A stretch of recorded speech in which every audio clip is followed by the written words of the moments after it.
Diga glória a Deus. Povo de Deus, bom dia, irmãos. Pode se assentar, sejam todos bem-vindos à casa de Deus.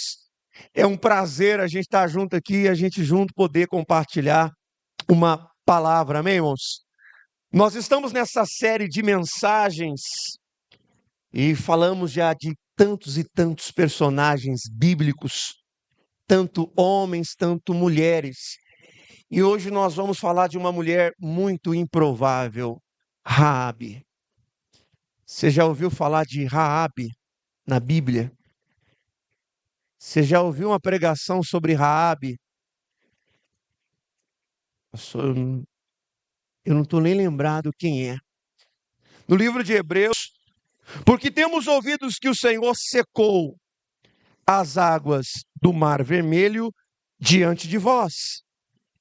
E quando saíres do Egito, e também que fizeste os dois reis dos amorreus, Seom e Og, que estavam além do Jordão, os quais destruíste. Olha a teologia de Raabe, versículo 11. Ouvindo isso, desmaiou-nos o coração, que ninguém mais há ânimo algum por causa da vossa presença. Porque o Senhor vosso Deus, ó a teologia dela, o Senhor vosso Deus é Deus, em cima nos céus e embaixo na terra. Olhem para mim, igreja. A gente quando olha para Raabe, a gente fica se perguntando algumas coisas. E ela, de repente, em uma conversa, ela revela para nós o nível de fé que ela está. Uma conversa.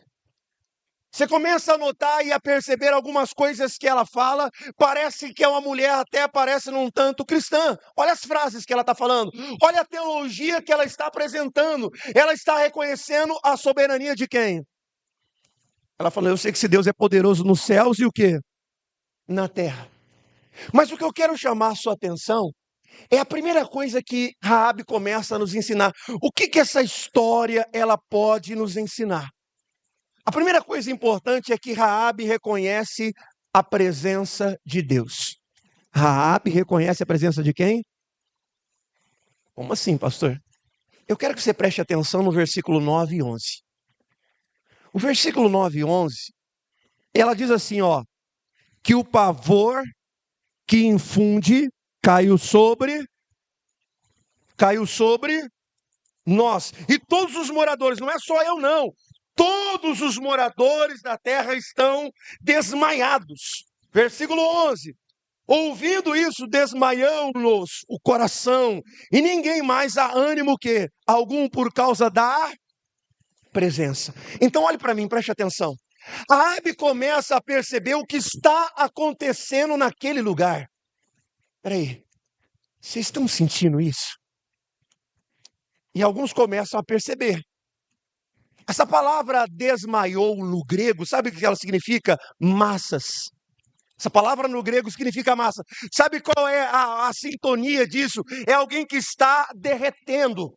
Ou seja, a presença do Senhor invade aquele lugar, entra naquele lugar. E quando as pessoas começam a sentir aquela presença, eles começam a perceber algo estranho. Porque nesse exato momento, irmãos, essas pessoas nunca teve contato com a presença de quem? E a nossa questão hoje aqui como cristão também, a gente quando fala de presença de Deus, o que vem na nossa cabeça? A gente lembra de choro, não é assim? Nossa cabeça vem choro, lágrimas, alguém ali chorando, bastante chorando. Essa é a nossa ciência nos dias de hoje, muito superficial, sobre a presença de quem? Mas quando a presença de Deus ela chega num lugar, ela causa muito mais do que isso. A primeira manifestação da presença de Deus no livro de Êxodo, capítulo 19, quando o Senhor desce no Monte Sinai, que faz o Monte Sinai estremecer, a Bíblia fala que todos eles ficaram com medo, estremeceram as suas pernas. A Bíblia fala que quando a presença do Senhor entra no templo que Salomão fez, ninguém consegue ficar de pé. Você está dando para perceber que Raabe começa a sentir a presença de quem? E ela fala, está acontecendo alguma coisa. A gente aqui, os soldados nossos, os homens, os valentes de guerras aqui, esses homens estão com medo. Como é que pode esses homens tão valentes, tão destemidos estarem com o quê? Por que ninguém quer ir para a batalha? Por que ninguém quer ir para essa guerra? Percebe que a Raabe começa a perceber a presença de quem? De Deus. E a nossa fé, ela é gerada desse ambiente, quando nós conseguimos perceber a presença de quem? Agora, o que a presença de Deus ela causa em nós? Porque é sobre isso que ela está falando. É uma presença que chegou na vida dela e começa a causar algo. Sabe, ela está olhando para tudo aquilo que está acontecendo, ela está olhando para a cidade, ela está dizendo para os espias, olha o censo de Raabe, ela conhece muita gente, fala com muita gente, e muita gente está dizendo, olha, eu também estou assim, eu também estou assim, eu também estou assim, o que está acontecendo? Por que nós estamos tão para baixo? A presença do Senhor para os inimigos, ela causa terror. A presença de Deus para os inimigos, ela causa o quê? Isso não é a primeira vez que está na Bíblia. Se você abrir a sua Bíblia no livro de Gênesis, no capítulo 35, a Bíblia fala que quando os filhos de Jacó, olha o que os filhos de Jacó fizeram para vingar a sua própria irmã. Eles mataram toda uma nação que ali estava para se vingar. Aproveitaram o momento da incircuncisão, porque eles forjaram um casamento com a sua própria irmã. Já que você abusou dela, então você vai casar. Só que para você ser parente nosso, vocês têm que fazer a circuncisão. E aí quando os homens fazem a circuncisão, olha só o que acontece. Os filhos de Jacó, Levi e Simeão, matam todo mundo, geral. E Jacó fica apavorado, fala, e agora? As outras nações vão vir contra nós. Nós só somos um bando de homem pouco. Como isso vai acontecer? E aí a Bíblia diz assim, olha o que a Bíblia diz em Gênesis. Gênesis 35, versículo 5. Ele sai dali fugido, com medo. Versículo 5 diz assim, ó. E tendo eles partido, o terror de quem? Invadiu as cidades. E eram as circunvizinhas. E perseguiram, e não perseguiram o quê? Os filhos de Jacó. Você está entendendo o que a presença ela causa? Você está percebendo o que a presença, quando é a presença de Deus, ela entra no lugar, ela começa a modificar. Aqueles camaradas que eram corajosos, eles começam a ficar com medo. Aqueles homens que olharam assim, eu não acredito que esses homens fizeram isso, vamos matá-los. Eles falaram, não, eu não vou, cara. Cara, eu estou sentindo uma coisa, eu não vou não lutar com esse pessoal, não. Esses filhos de Jacó, deixa eles para lá, cara. Não vamos se envolver nisso, não.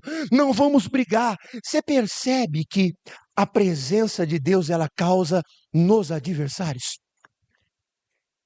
Você está dando para você entender a seriedade disso? A presença se manifesta ali, causa um terror em Jericó. Agora, o que eu quero que você perceba? Que essa presença entra naquele lugar. A única mulher que a gente conhece nessa história que é salva é Raabe. A única mulher que reconhece a presença do Senhor é quem? E aí, se a gente olhar em Josué capítulo 6, versículo 1, a Bíblia diz assim, ó, olha só. Josué 6:1, deixa marcado, nós vamos voltar no Josué 2. Ora, Jericó estava rigorosamente fechada por causa dos filhos de quem? Estava como? Ninguém saía e ninguém... Olhe para mim agora, olha o que está acontecendo. A presença do Senhor está naquele lugar, bombardeando aquele lugar, enchendo aquele lugar, derretendo o coração, quebrantando pessoas. A mulher que é pecadora consegue perceber isso, mas porém o que a cidade faz? Ela se tranca, ela se fecha. Isso aqui é que a gente precisa analisar, irmãos. Por que a presença do Senhor não tem se manifestado mais nos nossos dias? A gente tem visto pouco. Porque nós cometemos o mesmo erro que Jericó. Nós nos fechamos. Nós estamos nos fechando. A cada dia mais nós estamos parecendo como Jericó. Cidades rigorosamente o quê? Corações rigorosamente o quê? Fechados. Não é Deus que não quer operar na tua vida. É você que não quer se render. Não é Deus que não quer te abençoar. Não é Deus que não quer te curar.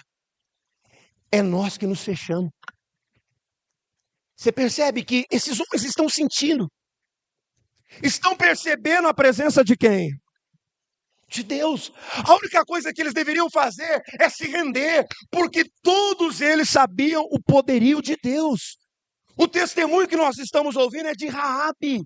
Não é a melhor família daquele lugar.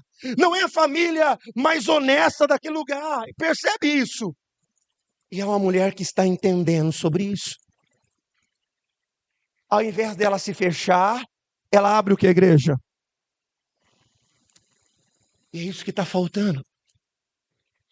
E a gente se fecha, não vou me fechar, não. Eu sei que não. A gente começa a se fechar. E quanto mais a gente se fecha, a presença do Senhor, ela continua ali. Porque a presença do Senhor, ela impacta tanto que ela muda a nossa interioridade. Por exemplo, a gente pega o livro de Isaías, capítulo 6, o texto vai dizer assim, que quando Isaías teve um encontro com a presença do Senhor, que ele vê anjos e serafins, ele fala assim, ai de mim, porque sou pecador, sou homem de lábios o quê? Impuros. Então a primeira coisa que a presença ela faz em nós, que conhecemos a Deus, é revelar a nossa pequenez. É revelar o nosso pecado. E muitas vezes nós nos fechamos por causa disso. Porque não queremos o nosso pecado Nós não queremos. Nós preferimos nos fechar. Você começa a perceber o que a presença está causando dentro de Raabe. Ela reconhece que ela é pecadora. Ela reconhece o nível que ela está, a condição que ela está. Ela percebe isso através do quê? Da presença. A presença, ela faz isso. É a mesma coisa que aconteceu com Pedro em Lucas 5. E no livro de Lucas, capítulo 5, depois que ele pesca, a rede sai cheia. Ao invés dele comemorar, ele vai até os pés de Jesus e diz assim, afasta-te de mim, porque sou um homem o quê? A presença, ela revela o nosso pecado. Ela nos tira do pecado. E por isso que muitas vezes nós resistimos. Nós ficamos presos. Nós fechamos a porta, ninguém entra, ninguém. Nós fechamos. Em nenhum momento, irmãos, o plano de Deus era destruir Jericó. Em nenhum momento a gente vê um Deus vingativo, vamos acabar com tudo, vamos destruir tudo. Eu fico imaginando a cada volta que os homens davam, foram 13 dias de volta daquela muralha, grito, trombeta tocando. Imagine lá dentro daquele lugar, a presença do Senhor fumegando naquele lugar, irmãos.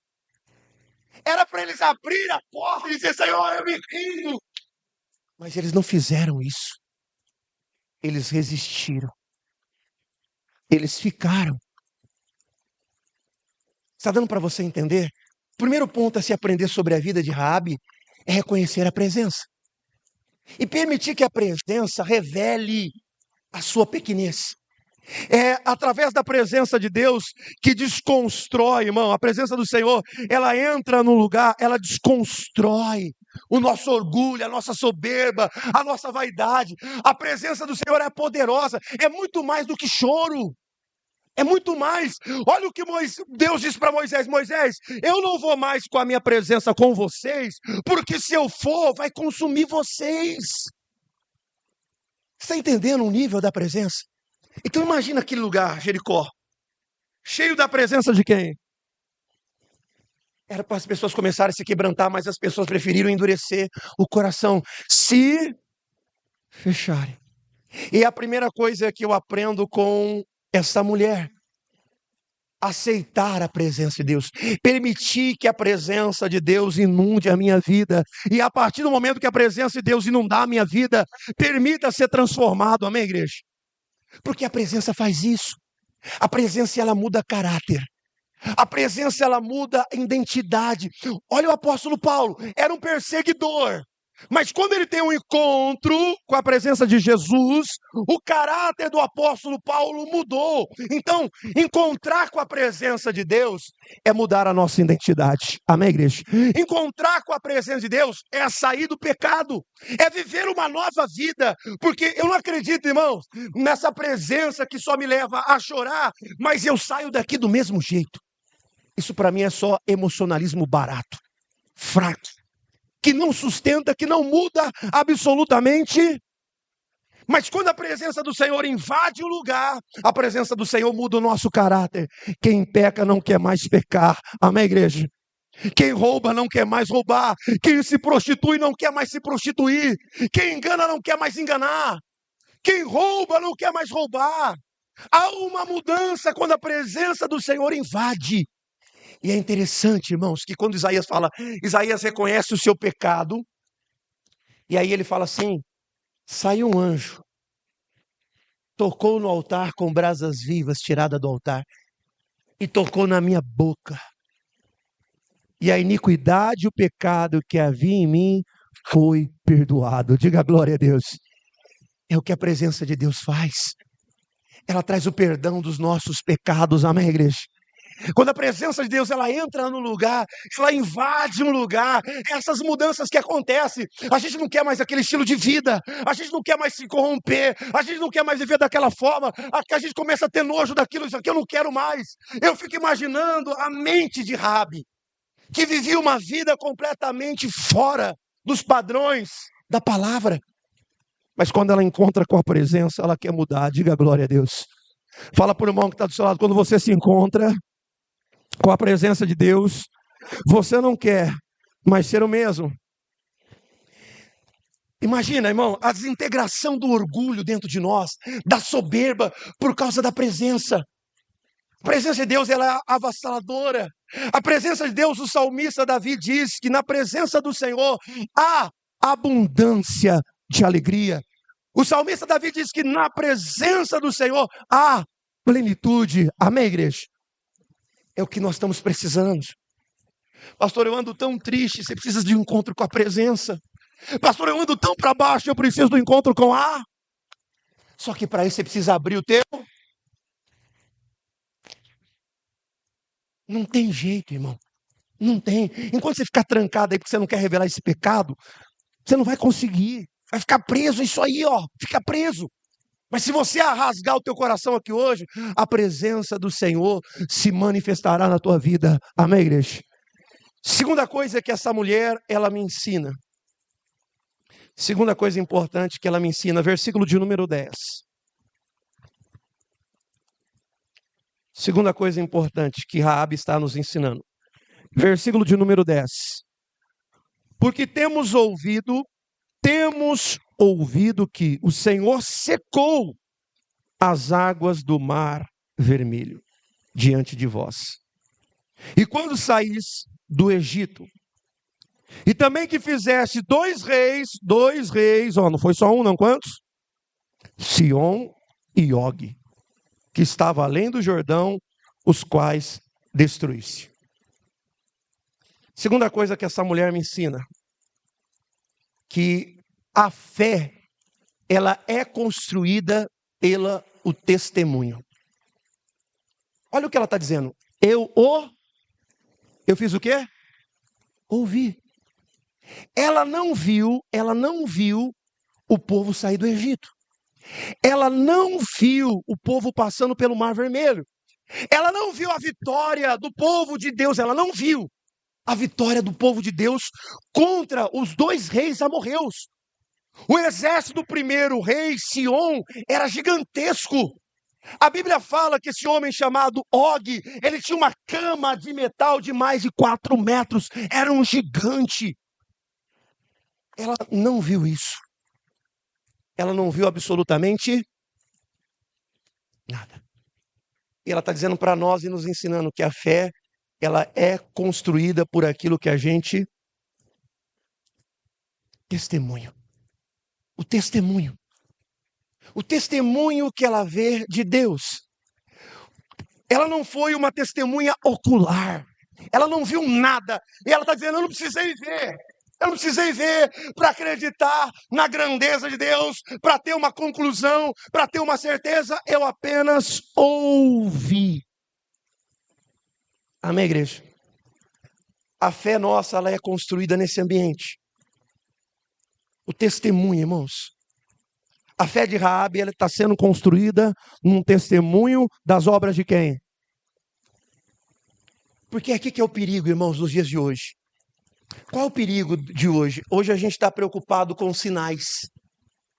Sinais miraculosos. A gente quer ver sinais. Só que em nenhum momento a Bíblia fala que a nossa fé ela é construída naquilo que a gente vê. Porque a Bíblia fala que a gente não anda por vista. Amém, igreja? O justo viverá do quê? Da fé. A gente não anda. Só que a gente está preocupado em ver. Eu quero ver na minha casa, eu quero ver na minha vida, eu quero ver, eu quero ver. E aí a gente tem um problema sério, que a gente começa a correr atrás de sinais. E é um perigo muito grande, porque Jesus alertou sobre isso, sobre os falsos mestres que fariam sinais miraculosos. O apóstolo Paulo foi mais profundo.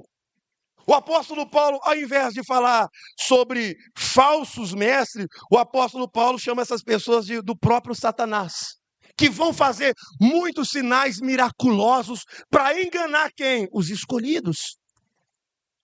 E muitas vezes nós ficamos atrás disso, de sinais. Só que a minha fé e a sua fé, ela não é construída através dos sinais. A minha fé e a sua fé, ela é construída pelo testemunho daquilo que Cristo já fez por mim na cruz do Calvário. Amém, igreja? A minha fé está nisso. No testemunho de que Cristo fez por mim. E quando você entende isso, muda tudo. A minha fé está nisso. Por que você tem fé, Sérgio? Por que você tem fé? Por que você acredita no que Cristo já fez? Mas se eu não ver nenhum sinais, eu não preciso de sinais. Eu não preciso. Porque quem está precisando de sinais, ou quem está pedindo sinais, irmãos, é uma prova clara que ainda não acredita no testemunho daquilo que Cristo fez. Naquela época, as pessoas pediram sinais para Jesus. Os fariseus, os saduceus, eles falaram assim: Jesus, já que você fala que é o Jesus, faz um sinal para a gente acreditar. E aí Jesus fala assim: olha, geração adúltera, vocês me pedem um sinal? Tem o sinal do profeta Jonas, é só esse que vocês vão receber. Eu não vou fazer sinal para te agradar, não. E Jesus não fez sinal. Se você pegar o livro de João, no capítulo 6, uma das maiores teofanias de Deus acontece, a multiplicação de pães. E no outro dia, a Bíblia diz assim, no outro dia, os homens falam assim: Senhor, faz um sinal para mostrar que é o Senhor. No outro dia, faz um sinal. Manda pão, porque os nossos antepassados comeram pão, maná. E aí é onde Jesus fala: eu sou o pão da vida. Eu sou o pão vivo que desceu do céu. Amém, igreja? É o que ele fala: vocês querem ver sinais? Que sinais? Não tem.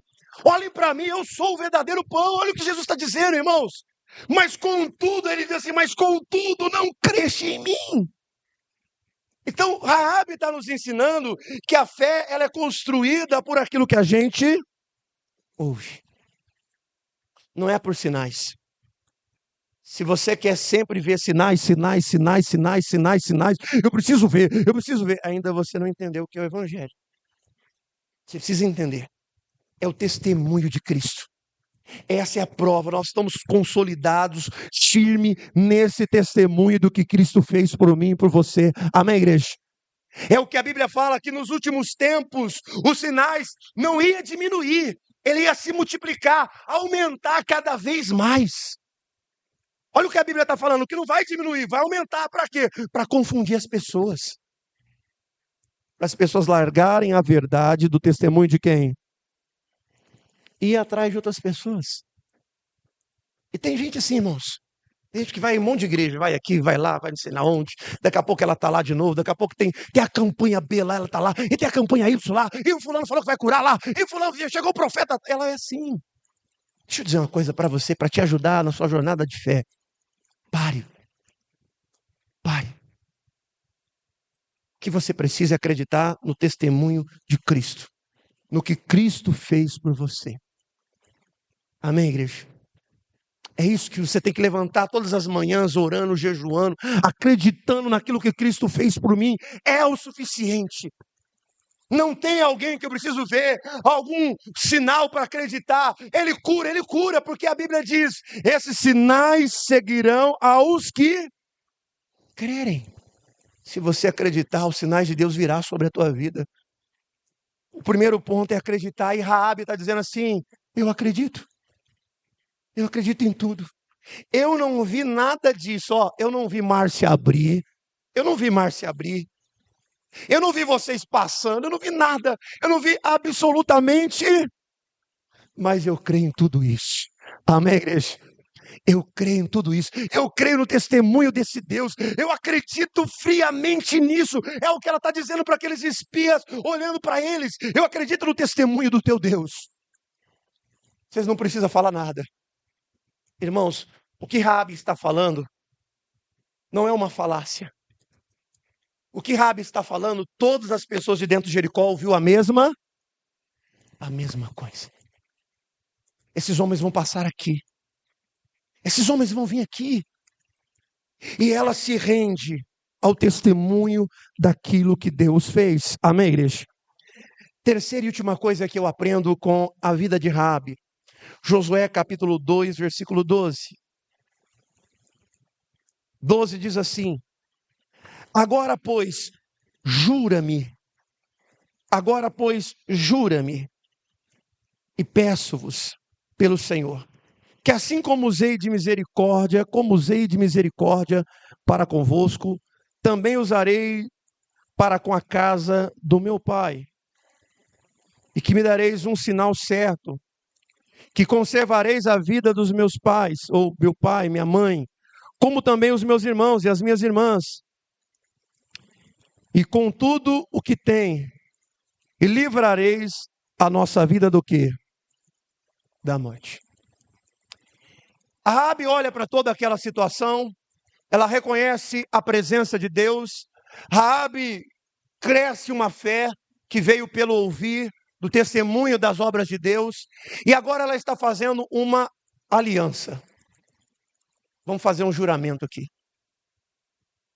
Eu agi com vocês de misericórdia.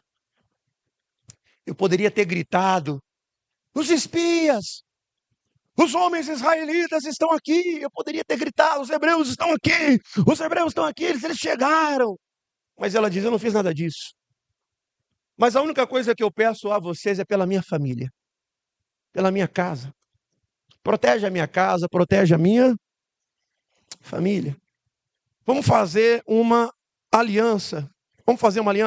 E aí no versículo de número 14, então aqueles homens responderam: a nossa vida responderá pela vossa até o ponto de morrer. E não denunciardes esse negócio, e será, pois, que dando-nos o Senhor esta terra, usaremos contigo de beneficência e de fidelidade. Olhe para mim, igreja, olhe para mim. Nada mais, nada menos que Raabe está fazendo uma aliança com esses homens. Uma aliança. E dentro de toda aliança que nós fazemos com alguém ou com alguma pessoa, sempre há um comportamento dentro de uma aliança, dentro de um contrato, dentro de um juramento. Qual é o juramento? Olha, eu não vou entregar vocês, vou ajudar vocês, vou esconder vocês. Esse é o comportamento que eu vou ter, esse aqui. É a forma de como eu vou agir. E esses homens falaram: olha, se o seu comportamento for esse, o nosso será esse aqui. Nós vamos, no momento que tudo acontecer, nós vamos poupar a tua família, nós vamos poupar a tua casa. Isso aqui começa a nos ensinar uma coisa muito importante: o comportamento sobre a aliança. Porque muitas vezes, irmãos, muitas vezes, aonde nós estamos errando na vida cristã? Todos nós aqui temos uma aliança com quem? Com Deus. Agora, olhe se o seu comportamento corresponde à aliança que você tem com quem? É aqui que nós temos que checar. o comportamento. Como eu disse para você, eu sou casado com a dona Elisiane. Então exige um comportamento de casado. Amém, igreja? De um homem casado. Um homem casado tem que agir assim, assim, assim, assim, assim, e assim, e assim, assim, assim, assim, assim. É tanta coisa, né? Que o homem casado tem que fazer. A luta espiritual, né? Há um monte de coisa, né? E mais isso, e mais aquilo, e mais não sei o quê. É tanta coisa. Mas esse é o comportamento que eu tenho. E esse comportamento honra a Elisiane. Honra a Elisiane. Por que eu quero que você entenda assim? Porque é assim que Deus trabalha. Ele sempre mostrou para o seu povo e sempre fez aliança com o seu povo. Eis que faço uma nova aliança, eis que faço aliança com você. Nós vivemos hoje numa nova aliança com Cristo. Sempre foi uma aliança. E é interessante que tem um texto de 1 Samuel, capítulo 2, versículo 30. Nesse exato momento, há um declínio tão grande do profeta Eli. O profeta Eli está em um declínio espiritual muito grande. Ele não corresponde ao comportamento de uma aliança. Ele não corresponde. Ele não repreende os seus filhos. Ele fala, Deus fala para ele. Deus envia profeta para alertar ele. Deus fala através do próprio jovem Samuel. Mas ele não liga. Ele não altera o comportamento da aliança sacerdotal que ele tem com quem? E aí Deus fala assim, no versículo 30. Portanto, o Senhor Deus de Israel declara: prometi à sua família e à linhagem de seu pai, ministrarão diante de mim para sempre.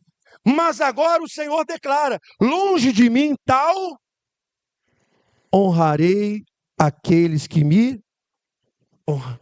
Mas aqueles que me desprezam serão tratados com desprezo. Você está percebendo o comportamento de aliança que a Raabe está nos ensinando? Comportamento de aliança. Se eu tenho uma aliança com Deus, eu tenho que me comportar e agir dessa forma porque eu tenho uma aliança com Ele. Porque Deus, Ele honra. Ele olha para o profeta e fala assim, eu tinha um juramento. Eu tinha um juramento com você. A sua família passaria a ser a família sacerdotal. Linhagem, isso acontecia, mas vou interromper. E ele interrompe. A gente olha para o livro de Samuel.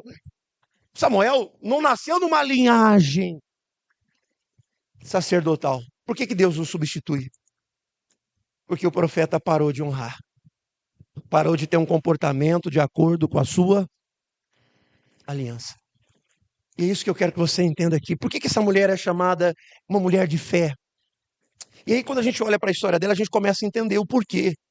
Porque essa mulher ela foi comprometida com a aliança que ela fez. A aliança que ela fez com os espias não era só com os espias, mas era o próprio Deus. Amém, igreja? Não era só com os espias. Não era só poupar a vida de alguns homens. Não era só agir de misericórdia, mas era uma aliança feita com o Senhor, e essa aliança Deus honrou. O texto vai dizer que as muralhas caem, e a única casa que não foi tocada foi a casa de Raabe. Diga glória a Deus. A casa dela não foi tocada, a casa dela não foi destruída. Por que ela é uma mulher de fé? Porque ela entendeu que a fé vem por aqui, ouvir. Amém, igreja? Não é pelos sinais, é pelo que eu ouço dele. As obras, os testemunhos de Deus. E o maior testemunho para nós nos dias de hoje é o que Cristo já fez por mim. É quando a gente começa a entender, irmão, sobre a presença. A presença de Deus, quando ela chega no lugar, ela não nos deixa ficar da mesma forma, do mesmo jeito.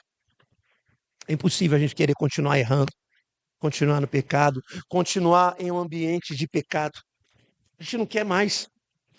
Começa a embrulhar, não vai, eu não quero estar mais nesse lugar, não quero mais estar com esse tipo de gente, não quero mais esse tipo de amizade, não quero mais colocar isso aqui diante dos meus olhos, porque a presença faz isso, a presença faz a gente enxergar a nossa pequenez, o nosso pecado. A presença de Deus faz isso. E é na presença de Deus que nós somos tratados, nós somos curados, amém, igreja? É na presença dele que o nosso pecado é perdoado. É isso que eu quero que você entenda aqui hoje. Quando a gente olha para a história de Raabe agora, quando a gente olhar para Mateus capítulo 1, e a gente olhar nos versículos dizendo Raabe, a genealogia de Jesus, a gente olha lá, Raabe, e a gente vai entender o porquê que ela entrou lá. Por que que ela está lá? Então imagina, irmãos, se você virar a página no capítulo 3, imagina agora a Raabe vendo o Jordão se abrir. Imagina, irmãos, a Raabe, ela não viu o Mar Vermelho, mas ela viu o Jordão se abrir e sendo tirada 12 pedras de dentro das águas. Ela está junto com o povo de Deus agora. Amém, igreja? Então imagina como a fé dela ficou. Ela falou, esse Deus de vocês é tremendo mesmo. Imagina a família de Raabe, todo mundo com a mão dada, olhando aquilo tudo, olhando, falando, meu Deus. Você consegue entender isso, igreja? Você consegue entender a Raabe olhando, olha aqui está abrindo o Jordão. Como imaginar que eu ia passar no meio do Jordão, em pés em seco? Como eles passaram lá no Mar Vermelho? Você consegue entender isso, irmãos? A grandeza do poder de Deus, as coisas que Deus faz, as maravilhas que Deus faz, as obras que Deus faz, irmãos. Coloca no teu coração a partir de hoje. Construa uma fé como essa. Uma fé que é gerada da presença. Amém, irmãos? Construa, não se fecha não, não se fecha não. Para de se fechar, você já se fechou tanto para Deus. É hora de abrir o coração. A presença dEle. Coloca no teu coração a fé que você precisa, ela vem daqui, do que você ouve. Amém, igreja? Não é do que você vê, é do que você ouve. Então não confunda que isso vai gerar fé, vai gerar só engano. Coloca no teu coração a partir de hoje. Coloca no seu coração. Assim como essa mulher, que a gente olha para a história dela, e ela faz uma aliança, e decide agir conforme a aliança, é isso que Deus honra, irmãos. Ele honra isso, a aliança que nós temos com Ele. Honra. Honra você. Porque ele é um Deus de honra, amém, irmãos? É nós que muitas vezes da nossa parte quebramos, Ele é Deus de honra. Então honra a sua parte. Se comporta como um homem, uma mulher, um jovem que tem uma aliança com Deus. Amém, igreja? Vamos aplaudir a Jesus bem forte.